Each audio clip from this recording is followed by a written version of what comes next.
Исәнмесез ТНВ эфирын адымнар дәвам итә. Студияда Сәрия Хабибуллина. Алдағы ярты сәгатьтә безнең тапшыруда. Буш урын коридорда гына бар. Кызыл зоналарда 95 яшьлек бабай белән 35 яшьлек егетне нәрсә берләштерә? Яшьләр алып кайттым. Алар үзләре җиңел кичерергә мөмкин. Но идәге алты яшьтәге әтиян исә тиз бирешә бишергә. Милли мәгариф август киңәшмәсендә нинди бурычлар куелды? Туган телдә белем алу өчен шартлар тудыру. Милли сәясәтне гамәлгә ашыру. Корылык биргән сабак. Эссе җәй югалтуларынан технологияләр коткара алдымы? Бүгенге көндә безнең 800 мең 1 миллион тоннага ашып җитми дип әйтәсе килә. Әсир татарлар моңлана. Татар яшьләре борынгы җырларны заманча яңгырата.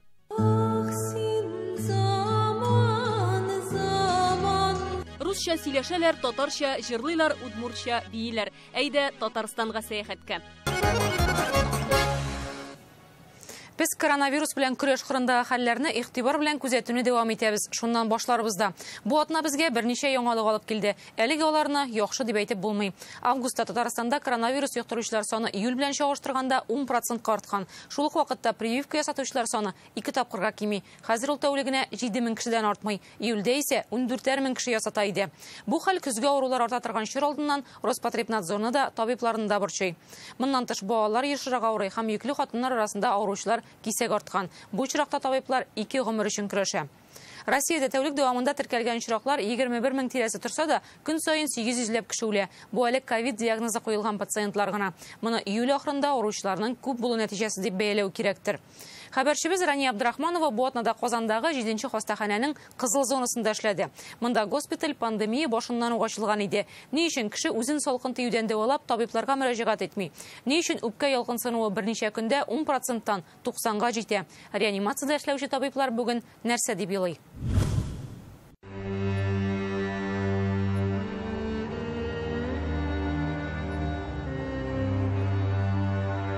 Кызыл зонага кергәнче без киемнәрне тулысынча алыштырабыз, йөзекләрне, сәгатьләрне барысында салдык һәм хәзер менә шушындый комбинезон киячәкбез. Чир йокмасын өчен кеше тәненең бер генә өлеше дә ачык калырга тиеш түгел. Пандемиянең 2нче елы барса да, таләпләр шул ук. Тулысынча бөтен нәрсәне капларга һәм иң соңыннан Кызыл зонага күтәреләбез. Ул 3нче, 4нче, 5нче катларда урнашкан. 2 ел инде госпитальдә ятаклар саны киметелми. Бүгенгә алар туп-тулы. Казандагы 7нче номерлы хастаханәнең кызыл зонасында бүген 300дән артык кеше ята. Араларында хатын-кызлар да, ирләр дә бар, аларның яшьләре дә төрле. Әмма күргәнегезчә менә палаталарда 4-5 урын һәм аларның берсе дә буш түгел. Нәфисә Низаеваны Чүпрәледән китергәннәр. 85 яшьтә. Район хастаханәсенә эләккәндә үпкәләре 60%-ка ялкынсынган булган. Каян йоктырганны урамнан кем дә белми. Авырыбызда күп авыручылар. Кайларга кибеткә барган идегезме? Каян йоккан дип Бер каяда тыкканым юк, кибеткә дә барганым юк. Планнарым Чүпрәлдә тора. Аннан китерәләр продуктымны бер каяда бармадым. Халым да китмәде, авызымның да тәме бетмәде. Тюрк не Тышкы яктан чир үзен сиздермәсә дә, эчке яктан үпкәләренең хәле начар иде ди табиблар. Гомумән, коронавирусның табигатен әле бүген дә белеп бетерүче юк. Кемдер үпкәләре 70% ялкынсынган килештә аяк өстендә, кемдер 20% белән дә сулый алмый. Иң беренче бит инде тын юлларына зыян ясый үпкәләргә основном. Шуннан гайры баш миенә, менә инсультлар часто була бит. Йөрәккә инфарктлар неожиданно була пациентларда. Почкаларга, центральный нервный системага бәрә. Кеше үзен үзе идарә итә алмый башлый. Мондагы һәр пациент Лейсән Арсланова аша уза. Ул хастаханәдәге бердән-бер пульмонолог. Аларга коронавирустан шикләнеп көн саен ким дигәндә 100 кеше килә. Хәлләре аеруча катлаулылар кызыл зонага эләгә. Иң олысына 27нче елгы һәм иң яше 2001 елга. Безнең больницага в основном средний степень тяжести белән эләгәләр. Уртача авырлыктагы ул үпкәләре 25%-ка кадәр ялкынсынучылар, 30-50% авыр хәлдәгеләр. Ялкынсынуы 75%-тан артса, бик авыр хәлдә санала. Андыйлар нигездә реанимациядә ята. На данный момент мы также находимся в напряжении. Без команда киринки хәлдә пациентлар саны кимеми. Күргәнсездер, реанимациядә буш урыннар юк. Авырлар күп, мондагылар барысы да авыр хәлдәгеләр. Һәммәсен дә даими күзәтеп торырга кирәк, чөнки минут саен нинди булса куркыныч хәл булырга, пациентның үпкәләрен ясалма сулата башларга кирәк булырга мөмкин.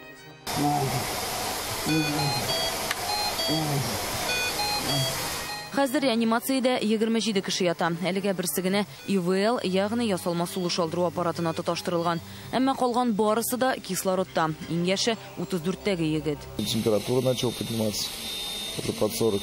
Хәлбәттә температурам күтәрелә башлады. 40-ка җиткәч табибларга киттек. Дарулар яздылар, ә хәл үзгәрми, температура төшмәде. Беренче тапкыр район хастаханәсендә КТ ясаганда 10% иде. Берничә көннән монда килгәч ясадылар 75-кә җиткән. Рөстәм яшь, бернинди хроник авырулары булмаган сәламәт егет идем ди. Страшно, конечно. Ятам да ятам, бу хәлнең ахыры булмас кебек. Куркыныч әлбәттә, әллә исән каласың, әллә юк. Әйтерсең, моннан чыгып та булмас кебек. Кайберәүләр өчен реанимация чыннан да шундый урын. Монда көн сайын диярлек, кемнең дә булса гомере өзелә. Әмма сез бит инде алар белән барыбер уже шәхсән танышып өлгерәсез. Коронавирусны җиңә алмаганнардан соң. Андый очраклар да булды.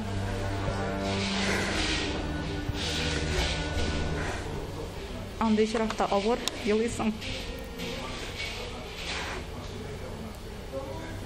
Чөнки бик көч китә. Кешенең бит туманнары гына еламый. Biz de onlar bilen birge, onu biz просто күрсәтмибез генә. Бу мәхшәрнең бетүенә бердән-бер өмет халыкның 80% вакцина ясатуда диләр. Чөнки хәзер 7нче хастаханәдә вакцинадан соң ятучы бер генә пациент та юк. Гәрчә моңарчы булгаласа да, әмма алар барысы да моннан үз аягы белән чыгып китә. Һәркем үзен сакласын иде. Особенно яшьләр үзләренең өлкән буын, әби бабаларын, әти әниләрен. Чөнки в основном яшьләр алып кайтымны. Алар үзләре җиңел кичерергә мөмкин. Но идәге олы яшьтәге әти әнисе яки әби бабасы сопутствующие заболеваниялар белән алар бик тиз бирешә бу чиргә. Республикада вакцина ясатучылар саны 1 миллионга якынлашып килә. Ул бу санга август ахырында җитәчәк. Шул ук вакытта 1 сентябрьдә яңа сезон башлана. Димәк, коронавируска кабат сезонлы авырулар өстәләчәк. Табиблар хәзердән үк чарасын күреп калырга тәкъдим итә. Алар авыруның чираттагы дулкынына әзерләнә инде. Коридорда әлегә җыелып куелган бу караватларны яңадан җәясе булмагае. Сакласыннар иде. Вакцинация үтсеннәр иде. Рания Абдрахманова, Ленар Хуҗиәхмәтов, Яңа гасыр каналы. Атна ярымнан яңа уку елы башлана. Мәгариф өлкәсендәге яңалык үзгәрешләрне бу атнада республика җитәкчелеге укытучылар белән Актанышка конференцияга җыелып сөйләште. Быелгы очрашуның асылы шунда: заманча белем бирү системасы һәр балага тигез мөмкинлек бирергә тиеш. Милли мәгариф өлкәсендә дә берничә яңалык бар. Күп телдә белем бирәчәк адымнар мәктәпләре ачыла. Алар хәзер үзләре үк яңача укыту форматын булдыра. Гомумән телләр мәсьәләсе игътибар үзәгеннән югалмый. 2022 уку елыннан яңартылган белем бирү стандартлары гамәлгә керәчәк дип белдерде министр. Онда өйрәнү өчен мәҗбүри булган туган тел һәм әдәбият фән өлкәсенә Россия республикаларының дәүләт телен өйрәнү кертелгән. Димәк, дәүләт теле буларак татар теле уку планының мәҗбүри өлешендә укытыла башлаячак. Милли мәгарифкә кагылышлы тагын ниләр мәгълүм булды? Бу хакта Гөлназ Сайфетдинова. Каладан ерак, Актаныш районында заманча мәктәпнең төзелүе зур бәхет дип уйлыйм. Адымнар мәктәбенең өр яңа бинасы, әмма ул буш урында барлыкка килми. Актанышның танылган сәләтле балалар өчен гимназиясе янәшәсендә, уңдырышлы җирдә 2 бина бер булып эшләячәк. Элекке гимназиядә безнең башлангыч сыйныфлар укыячак, интернат өлеше интернат булып калачак. Авыллардан да укыйлар, чит районнардан да укыйлар һәм чит төбәкләрдән дә. Үзгәрешләр булса да, эшнең асылы үзгәрми. Беренчел максат шул ук: бала өчен татар мөхите булдыру, туган телдә сыйфатлы белем бирү. Шулай ук басым нәтиҗәсендә тапшырылган үзгәртүче җайланма. Аны шулай ук чыганаклар аша күрә алабыз. Калтырак һәм тавыш. Адымнар мәктәбе 462 балага исәпләнгән, уку татар, рус, инглиз телләрендә алып барылачак. 5нче сыйныфтан гарәп телендә керә башлый. Барсы 6 мәктәп каралган әле бу якын елларда. Шуңа күрә бу үзе бер бәхет дип әйтер идем. Актаныш мәктәбе Адымнар полилингваль шелтәрендәге 4нче уку йорты. Узган ел андый мәктәпләр Казанда һәм Алабугада ачылган иде. Быел шулай ук Ярчаллыда да эшли башлый. Зур өметләр багышлыйбыз. Әлбәттә, монда гимназия бик матур эшләп килә. Бу комплекста, Адымнар комплексында республика өчен үрнәк булыр дип ышанып калабыз. Без Актанышлар татар дөньясына шәхесләрне Актанышларда бирмәсәк кем биргә тиешсен дигән үзебезгә сорау куеп, максат куеп яшибез. әлеге мәктәпләр шелтәре ашу тәкъдиме 2017 елда туган тел белән килеп чыккан четерекле хәлдән соң барлыкка килде. Алар милли мәгарифне саклар өчен кирәк. Туган телдә белем бирү мәсьәләсенә август киңәшмәсендә аерым тукталдылар. Министр балалар бакчасында ук телне өйрәтүгә зур игътибар бирергә кирәклеген ассызыклады. Туган телле төркемнәр булдыру, белем бирүне оештыру, кадрлар белән тәэмин итү мәсьәләсендә контрольне арттырырга кирәк ди Илсур Хадиуллин. Мәктәпкәчә яшьтән башлап балаларга билгеләнгән белем бирү мәсьәләләре актуальләшә.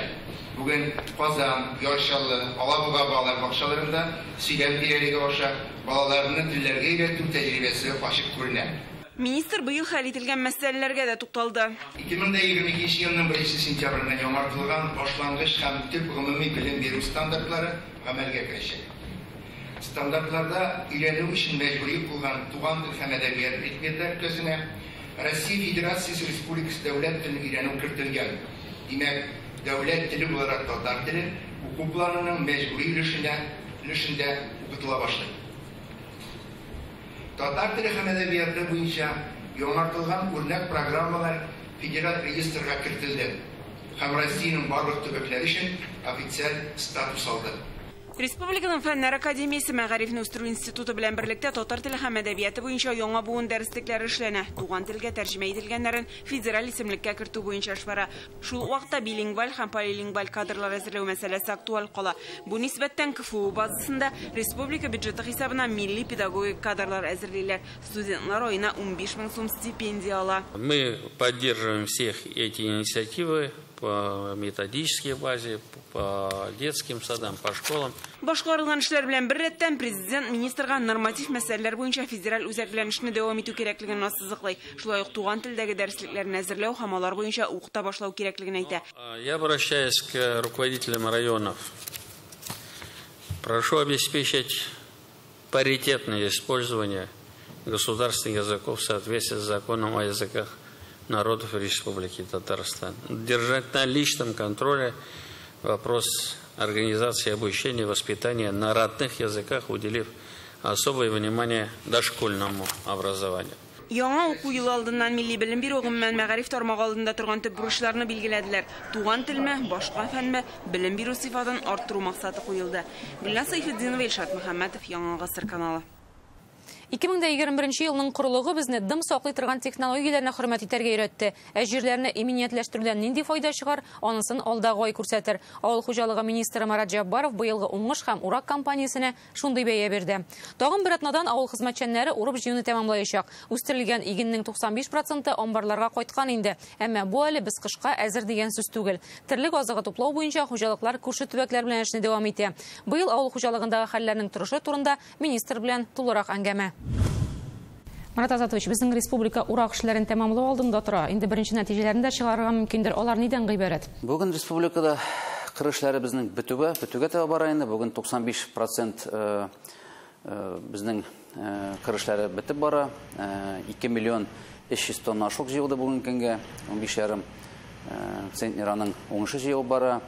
Узган елдан карап алсак, бүген көнгә 2 миллион 800 тонна ашык җыелган иде узган елны. Аның 39 центнер ашык безнең уртача гектарда бара иде. 2 тапкыр кимәгән була инде монда. 2 тапкырдан артык кимерәк була инде бу елны. Кайбер хуҗалык җитәкчеләре белән сөйләшкәндә, алар быелгы уңышның бөртекләрнең сыйфаты начар булуын билгеләп үтә. Быелгы корылык менә ашлык сыйфатына тәэсирне ничек ясады? Безнең ашыкның сыйфаты яхшы дип әйтәсе килә. Без бит инде барыбер анализларда алабыз, лабораторияларда ашалабыз. Аның кичкенә бүген ашыкның именно кичкенә булуы, да вак булуы шунысы гына бар. Җыеп алынган ашлык Татарстанның ихтыяҗларын капларга җитәчәкме менә шул ипи пешерү өчен дә, аны фураж өчен дә? Безнең республиканың ихтыяҗын каплау өчен 3 миллион 300 мең тонна ашык кирәк. Бүген көндә безнең 800 мең 1 миллион тоннага ашык җитми дип әйтәсе килә. Аның иң күбе безнең кышчылык фабрикаларына кирәк, дуңгыз комплексларына кирәк, күрше тирә регионнардан ашык бүген көндә эзлиләр, соглашениелар, договорлар төзиләр. Ставрополь, Краснодар регионнарында да чыгалар. Менә бу күрше төбәкләр белән эшләү президент куйган бурычларның берсе иде. Алар безгә ярдәм итә алдымы соң? Бу елга шулай кырылык башлангач, президент шундый безгә максат куйды. Бөтен үзе безнең зур хуҗалыкларга да, кече хуҗалыкларга да ашлыкны, карманы әзерләү буенча. Без күрше регионнар белән аралашып торабыз. Алар безгә бүген бирделәр хуҗалыкларны, телефоннарны, контактларны, кем белән эшләргә, кем сата үзләренең ашлыкларын, үзләренең кармаларын. Шуңа күрә без бу информацияны бөтен хуҗалыкларга тапшырып, бүген безнең менә бу зур сөтчелек районнар, Кукмара, Саба, Балтачлар, Актанышлар, алар күрше регионнарга чыгып, кемдер әзер ашлыкны сатып ала, кемдер үзләре балып әзерлиләр. Бүген көндә 13 корма единица безнең әзерләнгән. Безнең әле планда үзебезгә кирәк 32 центнер корма единиц, но әле киләчәктә үзебезнең кукурузлар бар. Иминиятләштерү мәсьәләсе бар. Хуҗалыклар быел иминият түләүләренә дәгъва итә аламы? Бүгенге елда 10% майданы страхователгән. Безнең страхование буенча 267 мең гектар бүген договорлар төзелгән. Бүген көндә страховой компаниялар белән үзебез дә җыелабыз, үзебез дә очрашабыз. Хәзер алар уборка алдыннан да чыгып үзләренең комиссиялары карады. Хәзер җыйгач та күпме уңыш җыелган карыйлар. Менә бу иминияткә карата хуҗалыкларның мөнәсәбәте үзгәрә дип беләм. Менә соңгы ел белән чагыштырганда да иминиятләштерүчеләр арткан. Ул кирәк эш. Барыбер елның нәрсә булуын белеп булмый, ничек килгән белеп булмый, әле менә шуңа күрә менә быел күрсәтәчәк инде, ничек без ушны барып җиткерербез. Атас Атович, быел җәй көне яшелчәләр кыртлыгы барлыкка килде Россиядә һәм Татарстанда. Шул исәптән сез киләсе елга кишер, чөгендер, бәрәңге майданнарын арттырырга җыймыйсызмы? Шушы хәлне исәпкә алып. Ел саен безнең июнь-июльгә хәтле запаслар үзебезнең республикада җитми иде. Бу южный регионнар ул вакытка кертеп бара иде, но бу елга пандемия карата регионнар Узбекистан, Таджикистаннар границалар ябык булмач, кеше колы кеше эшләргә җитмәгән аркасында шундый хәл килеп чыкты.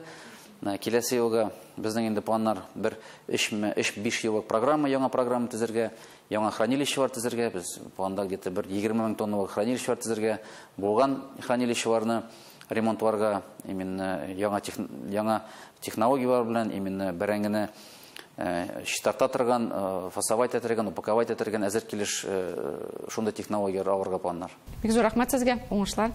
Сезгә рәхмәт. Адымнар тапшыруын дәвам итәбез. Татар дөньясы өчен мөһим вакыйга. Бу атнада халкыбызның бөек улы җиңү әләмен Берлин Рейхстагына кудаучы Гази Захитовның тууына 100 ел булды. Туган көнендә Башкортстанның Мишкә районында аның истәлегенә багышлап һәйкәл ачылды. Җиңү әләмен күтәреп горур атлаучы бу солдат сыны Гази Захитовка охшатып ясалган. Ул 5 герой дип аталган комплексның үзәгендә тора. Милләттәшебез Башкортстанның Янакыш авылында туган, сугыштан соң шушында кайтып гомер иткән. Эсегезгә төшерик, узган ел Казанның Җиңү паркында ачылган солдат һәйкәле дә Гази Захитов образын гәүдәләндерә. Хәзер каһарманның истәлеге 2 республикада да мәңгеләштерелде. Татар солдатлары гомер-гомергә көчле рухлы, холыклары көрәшче булган. Беренче бөтен дөнья сугышы вакытында патша армиясенә 1,5 миллион татар чакырылган. Бу армиянең 10% дигән сүз. Яу кырларында да татар телендә сөйләшкәннәр, хатлар, шигырьләр язганнар, җырлар җырлаганнар. Моны раслаган уникаль ядкәрләр безгә 100 ел узгач та килеп ирешә тора. Германиядәге архивларда 1916 елда немецлар тоткынында җырлаган татар солдаты язмасы саклана. Заман дип аталган ул җырны бу көннәрдә яңа төсмер өстәп, яшь татар җырчысы Әдилә Әхмәтова башкарды.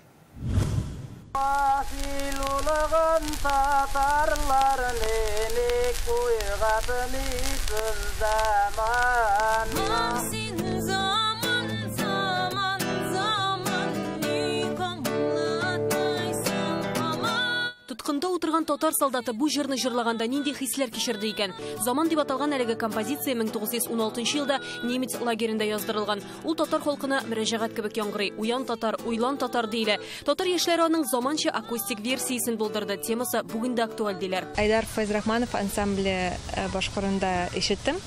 Аннан соң Камалның җилкәнсезләр спектакленә ишеттем. Бик тирән мәгънәле. Тоткынлыкта да милләт язмыш хакында уйланган татар солдаты батырлыгы уйландыраларны. Әлеге җырны башта Тат Культфест фестивалендә башкарган идек. Аннары студияда яздыртырга дип чакырдылар. Бераз миллизмнар өстәп уйнарга дип. Без аны 10-15 минут эчендә башкарып та чыктык. Шул кадәр дәрәҗәдә илһамландырды. Когда я играл и слушаю эту песню до сих пор, у меня только мурашки по телу.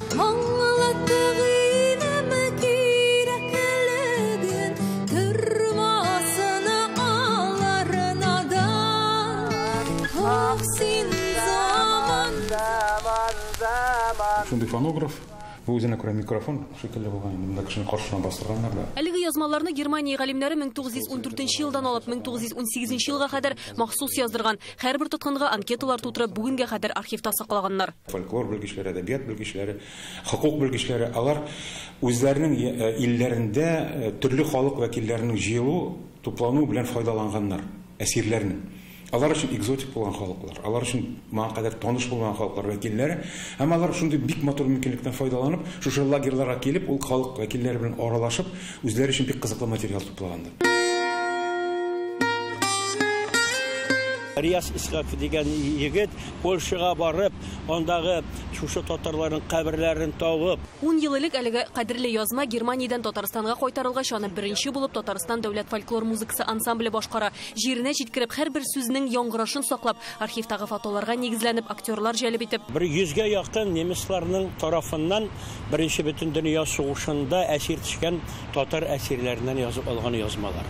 Алар мине бик каты тетрәндерделәр башта. Анда 19 яшьлек егет тәҗрибәле. Шундук Илһам абый тарафыннан җырлатан Корурман җырда яңгырады. Әмма ләкин аның сүзләре бөтенләй икенче төрле, көе, төзелеше, яңгыравы шул халәттә калган. Шул вакытның яңгырашын безгә җиткерәләр. Ул бик кызык, шул хәтта теге тетрәндергеч бер нәрсә. Пластинкаларда тавышның иясе Захидуллин булган дип әйтәләр. Минем кыз фамилиям Захидуллин. Бәлки чыннан да фамилиясе шулай булгандыр. Бу турыда төгәл мәгълүмат юк ди тарихчылар. Әмма яшьләрнең бу җырга мөрәҗәгать итүе үзе бер яхшы фал диләр. Бу җырны хатын-кыз тамашашка җиткерү ул тагыда нирәк, чөнки бик авыр шишелеш, әмма дә ләкин Адиләне бик матур гына итеп, тынак кына итеп башкара, һәм мин уйлыйм, менә шушындый әйберләр алга тавыда булсын иде.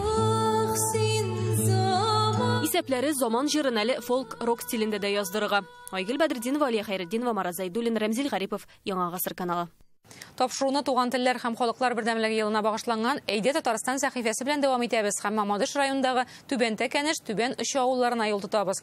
Алар кечкенә генә авылларда гомер итсәләр дә, өч телдә сөйләшәләр, гореф-гадәтләрне, тарихны саклыйлар. Екатерина икенчене ничек каршы авылларын сөйләп бирә алалар, авыл шахталары тарихы белән таныштыралар. Авыллардан Илдар Сафиуллин репортажы.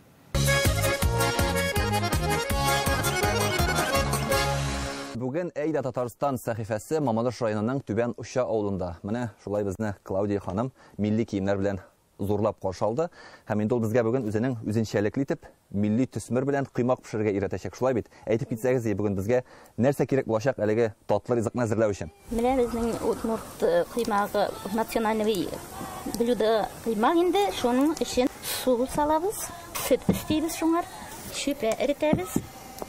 Истибез шикәр кымы, әзрәк туз, бер йомырка, аны булгатып, аны истибез. Кыймак пешерү беренче карашка бик ансат кына күренсә дә, аның эше шактый икән. Иң беренче чиратта мичкә ягу өчен менә шулай утын әзерләргә кирәк. Үзең хезмәт куйган ризык тагы да татлырак була. Мич кызатырсын, камыр кабарсын, әбез буякларның үзенчәлеге белән танышыйк. Монда кемнәр яши, ничек кәсеп итәләр.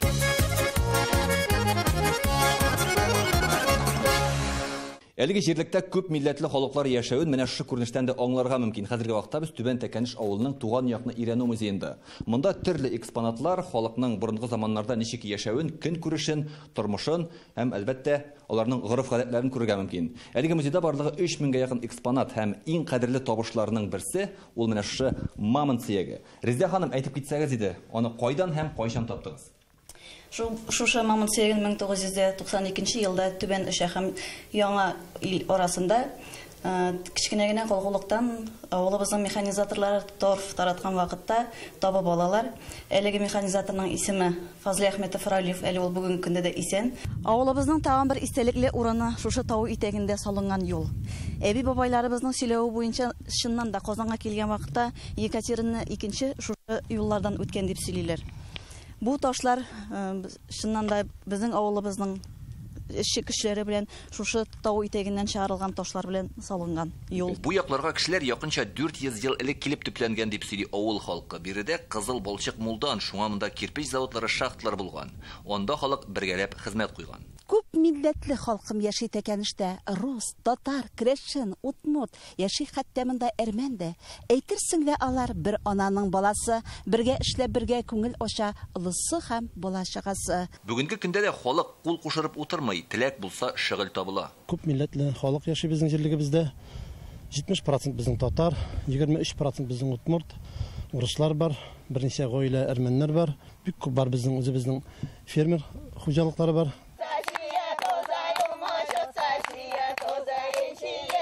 Менә удмуртларның ияләккә төркеме татарча исеме Рәхим итегез дип атала. Иң өлкән ханымга 76 яшь.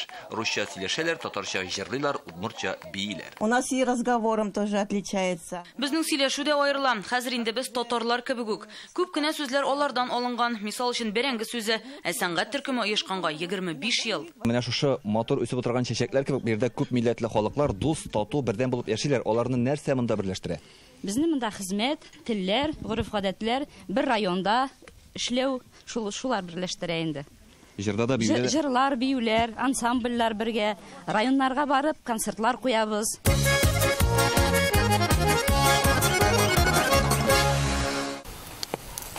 Без тарихны барлаганнарда Клавдия ханым кыймак пешерә, таба исенә күрше күлән җыела.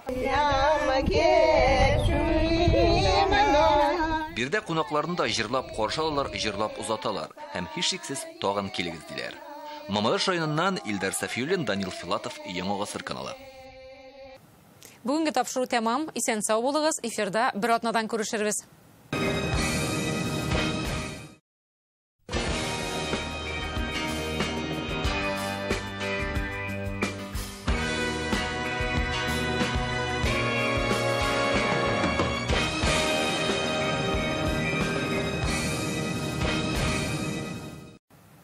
Исәнмесез, ТНВ эфирын адымнар дәвам итә. Студиядә Сәрия Хабибуллина. Алдагы ярты сәгатьтә безнең тапшыруда. Буш урын коридорда гына бар. Кызыл зоналарда 95 яшьлек бабай белән 35 яшьлек егетне нәрсә берләштерә? Яшьләр алып кайттым. Алар үзләре җиңел кичерергә мөмкин. Но идәге олы яшьтәге әти-әнисе бик тиз бирешә бу эшкә. Милли мәгариф август киңәшмәсендә нинди бурычлар куелды? Туган телдә белем алу өчен шартлар тудыру. Milli siyasətini əməlgə aşırıb. Құрылық берген сабақ. Ісі жәй юғалтуларынан технологиялар құтқара алдымы? Бүгінгі күнде біздің 800 мың 1 миллион тоннаға ашып жетмей деп әйтәсе келе. Әсир татарлар мұңлана. Татар ешлері бұрынғы жырларны заманша яңғырата.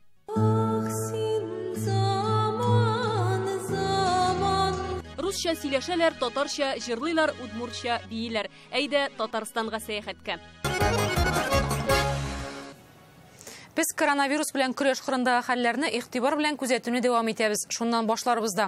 Бу атна безгә берничә яңалык алып килде. Әлегә аларны яхшы дип әйтеп булмый. Августта Татарстанда коронавирус йоктыручылар саны июль белән чагыштырганда 10% арткан. Шул ук вакытта прививка ясатучылар саны 2 тапкырга кими. Хәзер ул тәүлегенә 7000 кешедән артмый. Июльдә исә 14000 кеше ясата иде. Бу хәл көзгә авырулар арта торган чор алдыннан Роспотребнадзорны да, табибларны да борчый. Моннан тыш балалар ешрак авырый һәм йөкле хатыннар арасында авыручылар кисәк артқан. Бу чиракта табиблар 2 гомер өчен көрәшә.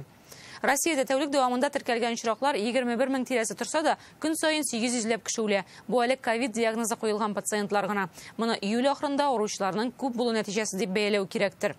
Хәбәрчебез Рания Абдрахманова бу атнада Казандагы 7нче хастаханәнең кызыл зонасында эшләде. Монда госпиталь пандемия башыннан ук ачылган иде. Ни өчен кеше үзен салкын тиюдән дәвалап табибларга мөрәҗәгать итми?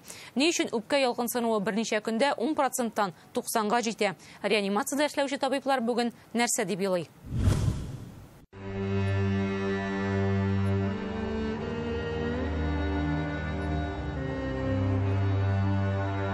Кызыл зонага кергәнче без киемнәрне тулысынча алыштырабыз, йөзекләрне, сәгатьләрне барысын да салдык һәм хәзер менә шушындый комбинезон киячәкбез. Чир йыкмасын өчен кеше тәненең бер генә өлеше дә ачык калырга тиеш түгел. Пандемияның 2нче елы барса да, таләпләр шул ук. Тулысынча бөтен нәрсәне капларга һәм иң соңыннан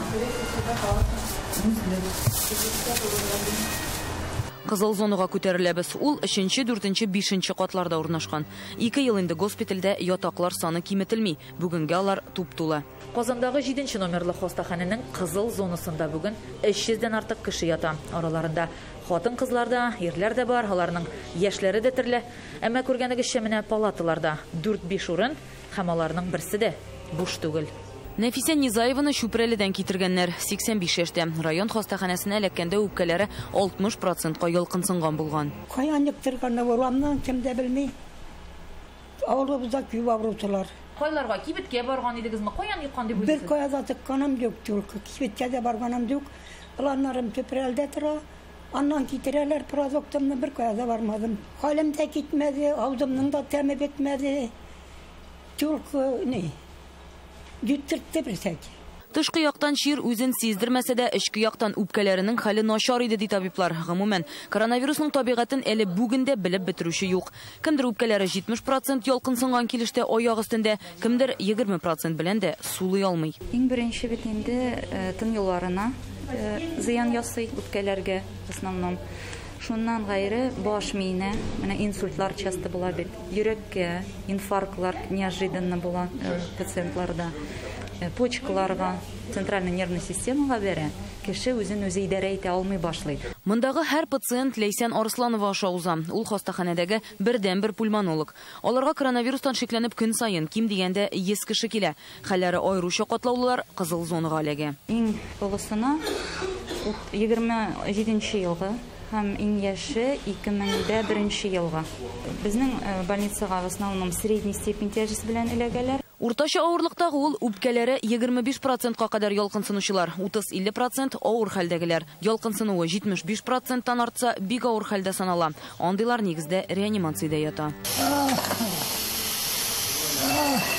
На данный момент мы также находимся в напряжении. Без хаманда киренке хәлдә пациентлар саны кимеми. Күргәнсездер, реанимациядә буш урыннар юк, авырлар күп, мондагылар барысы да авыр хәлдәгеләр.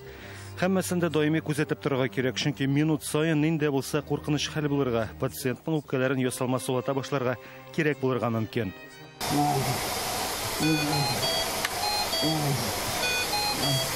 Хәзер реанимациядә 27 кеше ята. Әлегә берсе генә ИВЛ, ягъни ясалма сулыш алдыру аппаратына тоташтырылган. Әмма калган барысы да кислородта. Иң яше 34-тәге егет. Температура начала подниматься уже под 40. Хәлбәттә температурам күтәрелә башлады. 40-ка җиткәч табибларга киттек. Дарулар яздылар, хәл үзгәрми, температура төшмәде. Беренче тапкыр район хастаханәсендә КТ ясаганда 10% иде. Берничә көннән монда килгәч ясадылар 75-кә җиткән. Рөстәм яшь, бернинди хроник авырулары булмаган сәламәт егет идем ди. Страшно, конечно. Ятам да ятам, бу хәлнең ахыры булмас кебек. Куркыныч әлбәттә, әллә исән каласың, әллә юк. Әйтерсең, моннан чыгып та булмас кебек. Кайберәүләр өчен реанимация чыннан да шундый урын. Монда көн сайын диярлек, кемнең дә булса гомере өзелә. Ә менә сез бит инде алар белән барыбер уже шәхсән танышып өлгерәсез. Коронавирусны җиңә алмаганнардан соң. Андый очраклар да булды.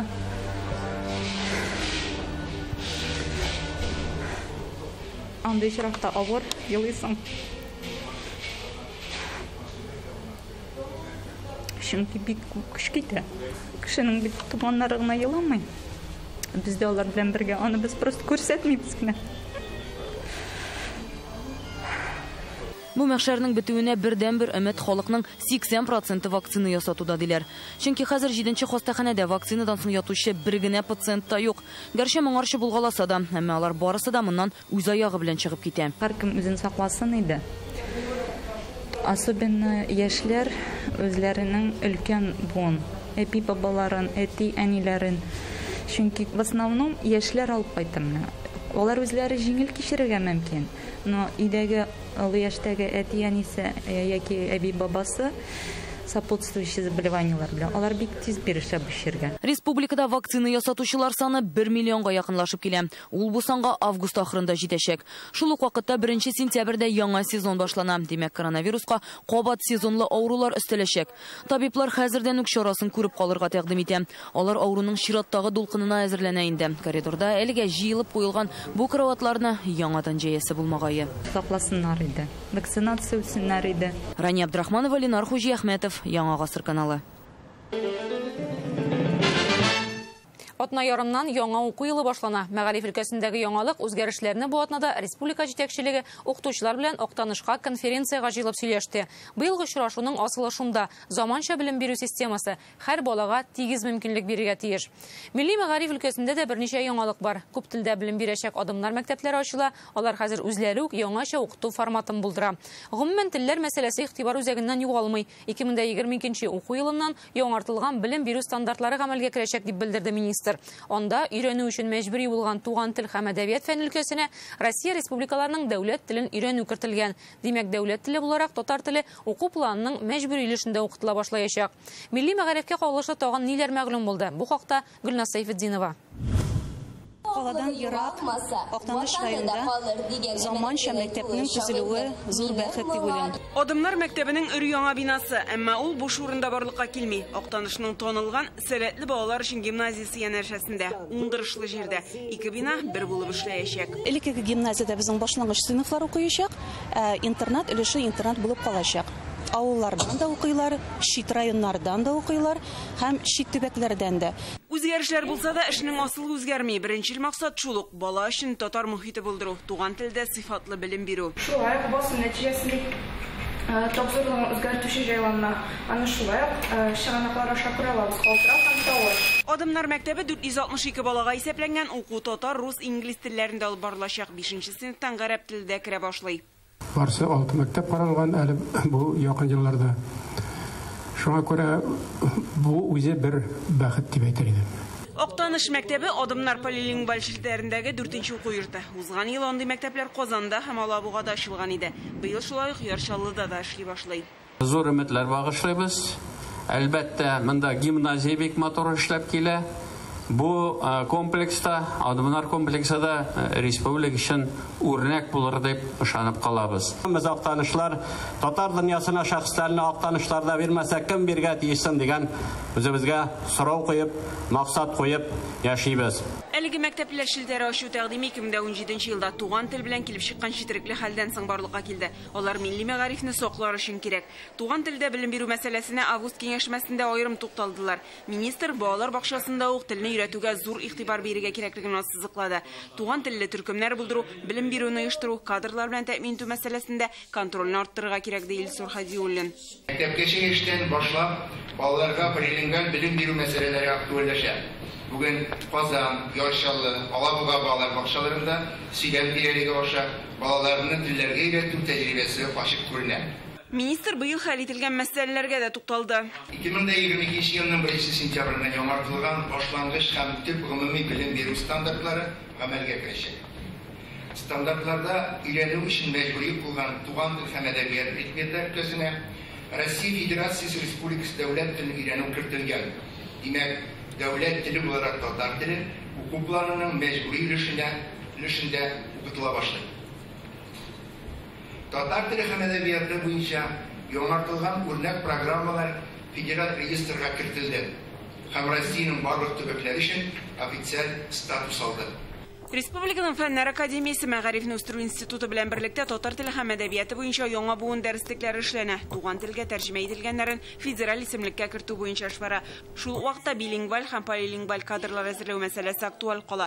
Бу нисбәттән КФУ базасында республика бюджеты хисабына милли педагогик кадрлар әзерлиләр. Студентлар аена 15 000 сум стипендия ала. Мы поддерживаем всех эти инициативы по методической базе, по детским садам, по школам. Башкарылган эшләр белән бер рәттән президент министрга норматив мәсьәләләр буенча федераль үзәкләнешне дәвам итү кирәклеген ассызыклый. Шулай ук туган телдәге дәреслекләрне әзерләү һәм алар буенча укыта башлау кирәклеген әйтә. Я обращаюсь к руководителям районов. Прошу обеспечить паритетное использование государственных языков в соответствии с законом о языках народов Республики Татарстан. Держать на личном контроле вопрос организации обучения и воспитания на родных языках, уделив особое внимание дошкольному образованию. Яңа уку елы алдыннан милли белем бирү гомумән мәгариф тармагы алдында торган төп бурычларны билгеләделәр. Туган телме, башка фәнме, белем бирү сыйфатын арттыру максаты куелды. Гөлназ Сайфетдинова, Илшат Мөхәммәтов, Яңа Гасыр каналы. 2021 елның құрылығы безне дым саклый торган технологияларына хөрмәт итәргә өйрәтте. Җирләрне иминиятләштерүдән нинди файда чыгар, анысын алдагы ай күрсәтер. Авыл хуҗалыгы министры Марат Җаббаров быелгы уңыш һәм урак компаниясенә шундый бәя бирде. Тагын бер атнадан авыл хезмәтчәннәре урып җыюны тәмамлаячак. Үстерелгән игеннең 95% амбарларга кайткан инде. Әмма бу әле без кышка әзер дигән сүз түгел. Терлек азыгы туплау буенча хуҗалыклар күрше төбәкләр белән эшне дәвам итә. Быел авыл хуҗалыгындагы хәлләрнең торышы турында министр белән тулырак әңгәмә. Марат Азатович, безнең республика урак эшләрен тәмамлау алдында тора. Инде беренче нәтиҗәләрен дә чыгарырга мөмкиндер. Алар нидән гыйбарәт? Бүген республикада кыр эшләре безнең бетүгә таба бара инде. Бүген 95% безнең кыр эшләре бетеп бара. 2 миллион 300 тонна ашык җыелды бүген көнгә. 15,5 центнерның уңышы җыелып бара. Узган елдан карап алсак, бүген көнгә 2 миллион 800 тонна ашык җыелган иде узган елны. Аның 39 центнер ашык безнең уртача гектарда бара иде. 2 тапкыр кимегән була инде монда. 2 тапкырдан артык кимерәк була инде быел. Кайбер хуҗалык җитәкчеләр белән сөйләшкәндә алар быелгы уңышның бөртекләрнең сыйфаты начар булуын билгеләп үтә. Быелгы корылык менә ашлык сыйфатына тәэсирне ничек ясады? Безнең ашыкның сыйфаты яхшы дип әйтәсе килә. Без бит инде барыбер анализларда алабыз, лабораторияларда алабыз. Аның кичкенә бүген ашыкның именно кичкенә бу да вак булу шунысы гына бар. Җыеп алынган ашлык Татарстанның ихтыяҗларын капларга җитәчәкме? Менә шул ипи пешерү өчен дә, аны фураж өчен дә. Безнең республиканың ихтыяҗын каплау өчен 3 миллион 300 мең тонна ашык кирәк. Бүген көндә безнең 800 мең 1 миллион тоннага ашык җитми дип әйтәсе килә. Аның иң күбе безнең кышчылык фабрикаларына кирәк, дуңгыз комплексларына кирәк, күрше регионнардан ашык бүген көндә эзлиләр, соглашениелар, договорлар төзиләр. Ставрополь, Краснодар регионнарында да чыгалар. Менә бу күрше төбәкләр белән эшләү президент куйган бурычларның берсе иде. Алар безгә ярдәм итә алдымы соң? Быелгы шулай кырылык башлангач, президент шундый безгә максат куйды. Бөтен үзебезнең зур хуҗалыкларга да, кичек хуҗалыкларга да ашлыкны, карманы әзерләү буенча. Без күрше регионнар белән аралашып торабыз. Алар безгә бүген бирделәр хуҗалыкларны, телефоннарны, контактларны, кем белән эшләргә, кем сата үзләренең ашыкларын, үзләренең кармаларын. Шуңа күрә без бу информацияны бөтен хуҗалыкларга тапшырып, бүген безнең менә бу зур сөтчелек районнар, Купмара, Саба, Балтачлар, Актанышлар, алар күрше регионнарга чыгып, кемдер әзер ашыкны сатып ала, кемдер үзләре барып әзерлиләр. Бүген көндә 13 корма единица безнең әзерләнгән. Безнең әле планда үзебезгә кирәк 32 центнер корма единица, но әле киләчәктә үзебезнең кукурузлар бар. Иминиятләштерү мәсьәләсе бар. Хуҗалыклар быел иминият түләүләренә дәгъва итә аламы? Бүгенге елда 10% майданы страховать ителгән. Безнең страхование буенча 267 мең гектар бүген договорлар төзелгән.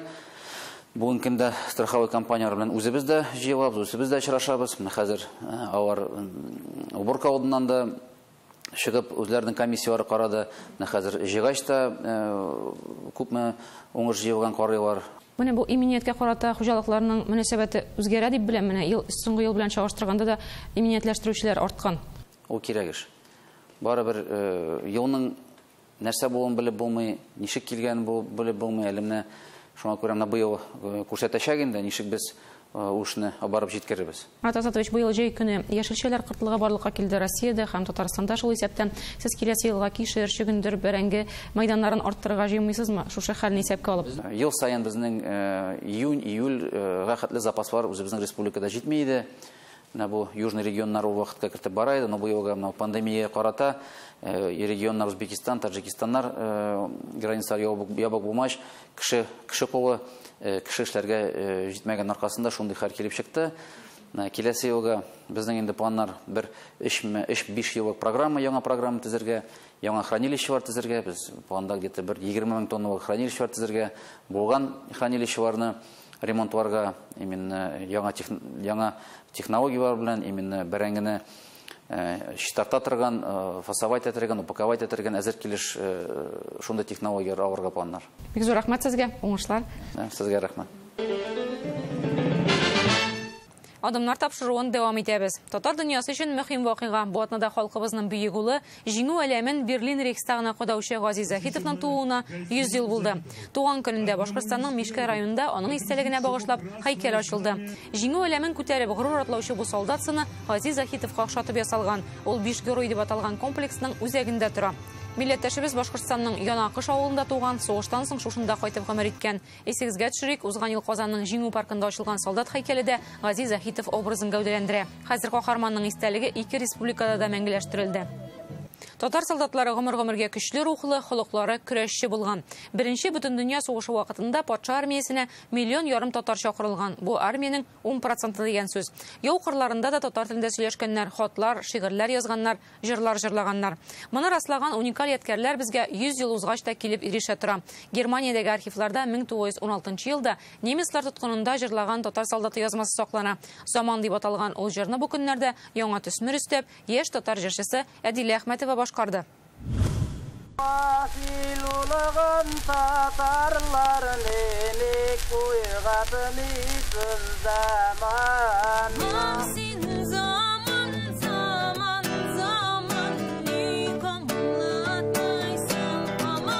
Тоткында утырган татар солдаты бу җырны җырлаганда нинди хисләр кичерде икән?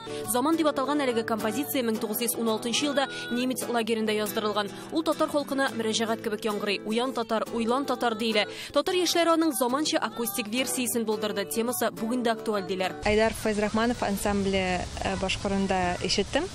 Аннан соң Камалның җилкәнсезләр спектакленә ишеттем. Бик тирән мәгънәле. Тоткынлыкта да милләт язмыш хакында уйланган татар солдаты батырлыгы уйландыра аларны. Әлеге җырны башта Таткультфест фестивалендә башкарган идек. Аннары студияда яздыртырга дип чакырдылар. Браз миллизмнар өстәп уйнарга дип. Біз аны 10-15 минут эчендә башкарып та чыктык. Шул кадәр дәрәҗәдә илһамландырды. Когда я играл и слушаю эту песню до сих пор, у меня только мурашки по телу.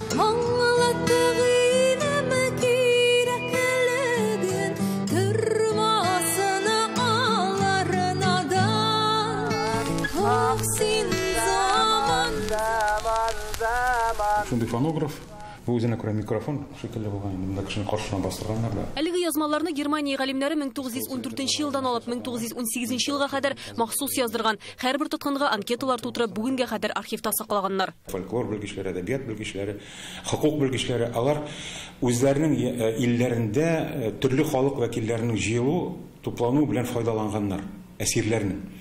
Алар өчен экзотик булган халыклар, алар өчен моңа кадәр таныш булган халыклар вәкилләре, һәм алар шундый бик матур мөмкинлектән файдаланып, шушы лагерьларга килеп, ул халык вәкилләре белән аралашып, үзләре өчен бик кызыклы материал туплаганнар. Рияс Исхаков дигән егет Польшага барып, андагы шушы татарларның каберләрен табып. 10 ел элек әлеге кадерле язма Германиядән Татарстанга кайтарылгач, аны беренче булып Татарстан дәүләт фольклор музыкасы ансамбле башкара. Җиренә җиткереп, һәрбер сүзнең яңгырашын саклап, архивтагы фотоларга нигезләнеп, актерлар җәлеп итеп. 100гә якын немецларның тарафыннан беренче бөтен дөнья сугышында әсир төшкән татар әсирләреннән язып алган язмалар. Алар мине бик каты тетрәндерделәр башта. Анда 19 яшьлек егет җырлый. Шундук Илһам абый тарафыннан җырланган Корурман җырыда яңгырады. Әмма ләкин аның сүзләре бөтенләй икенче төрле, көе, төзелеше, яңгыравы шул халәттә калган. Шул вакытның яңгырашын безгә җиткерәләр. Ул бик кызык, шул хәтта теге тетрәндергеч бер нәрсә ул. Пластинкаларда тавышның иясе Захидуллин булган дип әйтәләр. Минем кыз фамилиям Захидуллин. Бәлки чыннан да фамилиясе шулай булгандыр. Бу турыда төгәл мәгълүмат юк ди тарихчылар. Әмма яшьләрнең бу җырга мөрәҗәгать итүе үзе бер яхшы фал диләр. Бу җырны хатын-кыз тамашашка җиткерү ул тагыдан ирек, чөнки бик авыр шишелеш, әмма дә ләкин Адиләне бик матур гына итеп, тынак кына итеп башкара, һәм мин уйлыйм, менә шушындый әйберләр алга тавыда булсын иде. Исәпләре заман җырын әле фолк-рок стилендә дә яздырырга. Айгөл Бәдретдинова, Алия Хәйретдинова, Мараз Зайдуллин, Рәмзил Гарипов, Яңа гасыр каналы. Тапшыруны туган телләр һәм халыклар бердәмлеге елына багышланган Әйдә Татарстан сәхифәсе белән дәвам итәбез һәм Мамадыш районындагы Түбән Тәкәнеш, Түбән Очы авылларына юл тотабыз. Алар кечкенә генә авылларда гомер итсәләр дә, өч телдә сөйләшәләр, гореф-гадәтләрне, тарихны саклыйлар. Екатерина икенчене ничек каршы авылларын сөйләп бирә алалар, авыл шахталары тарихы белән таныштыралар. Авыллардан Илдар Сафиуллин репортажы.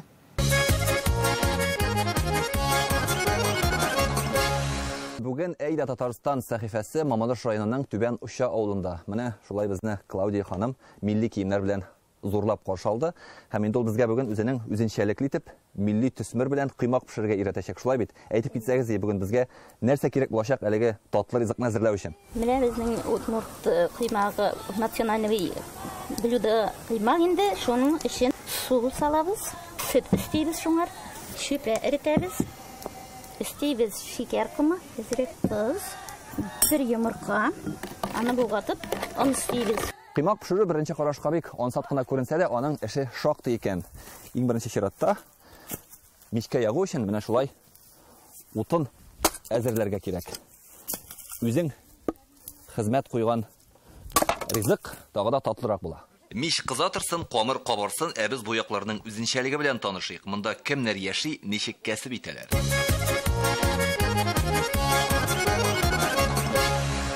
Әлеге җирлектә күп милләтле халыклар яшәвен менә шушы күренештән дә аңларга мөмкин. Хәзерге вакытта без Түбән Тәкәнеш авылының туган якны өйрәнү музеенда. Монда төрле экспонатлар халыкның борынгы заманнарда ничек яшәвен, көн күрешен, тормышын һәм әлбәттә аларның гореф-гадәтләрен күрергә мөмкин. Әлеге музейда барлыгы 3000 якын экспонат һәм иң кадерле табышларның берсе ул менә шушы мамонт сөяге. Резидә ханым, әйтеп китсәгез иде, аны кайдан һәм кайчан таптыгыз? Шушы мамонт сөяген 1992 елда Түбән Очы һәм Яңа ил арасында кичкенә генә калгылыктан авылыбызның механизаторлары торф тараткан вакытта табып алалар. Әлеге механизаторның исеме Фазли Әхмәтов Ралиев, әле ул бүгенге көндә дә исән. Авылыбызның тагын бер истәлекле урыны шушы тау итәгендә салынган юл. Әби бабайларыбызның сөйләве буенча чыннан да Казанга килгән вакытта Екатерина II шушы юллардан үткән дип сөйлиләр. Бу ташлар шуннан да безнең авылыбызның эшче кешеләре белән шушы тау итәгеннән чыгарылган ташлар белән салынган юл. Бу якларга кешеләр якынча 400 ел элек килеп төпләнгән дип сөйли авыл халкы. Биредә Кызыл Балчык Мулдан, шуңа монда кирпеч заводлары, шахтлар булган. Анда халык бергәләп хезмәт куйган. Күп милләтле халкым яши Тәкәнештә. Рус, татар, крәшен, утмурт, яши хәтта монда әрмән дә. Әйтерсең лә алар бер ананың баласы, бергә эшләп, бергә күңел ача, улысы һәм балачагасы. Бүгенге көндә дә халык кул кушырып утырмый, теләк булса шөгыль табыла. Күп милләтле халык яши безнең җирлегебездә. 70% безнең татар, 23% безнең утмурт, урыслар бар, берничә гаилә әрмәннәр бар. Бик күп бар безнең үзебезнең фермер хуҗалыклары бар. Менә утмуртларның ияләккә төркеме, татарча исеме Рәхим итегез дип атала. Иң өлкән ханымга 76 яшь. Русча сөйләшәләр, татарча җырлыйлар, удмуртча бииләр. У нас и разговором тоже отличается. Безнең сөйләшү дә аерыла. Хәзер инде без татарлар кебек үк. Күп кенә сүзләр алардан алынган. Мисал өчен бәрәңге сүзе, ә сәнгать төркеме оешканга 25 ел. Менә шушы мотор үсеп утырган чәчәкләр кебек бердә күп милләтле халыклар дус, тату, бердәм булып яшиләр. Аларны нәрсә монда берләштерә? Безнең монда хезмәт, телләр, гореф-гадәтләр бер районда эшләү, шулар берләштерә инде. Җырда да биюләр. Җырлар, биюләр, ансамбльләр бергә, районнарга барып концертлар куябыз.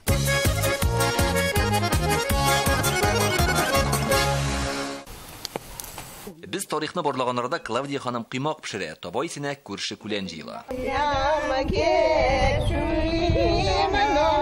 Бирдә кунакларны да җырлап каршы алалар, җырлап узаталар һәм һичшиксез тагын килегез диләр.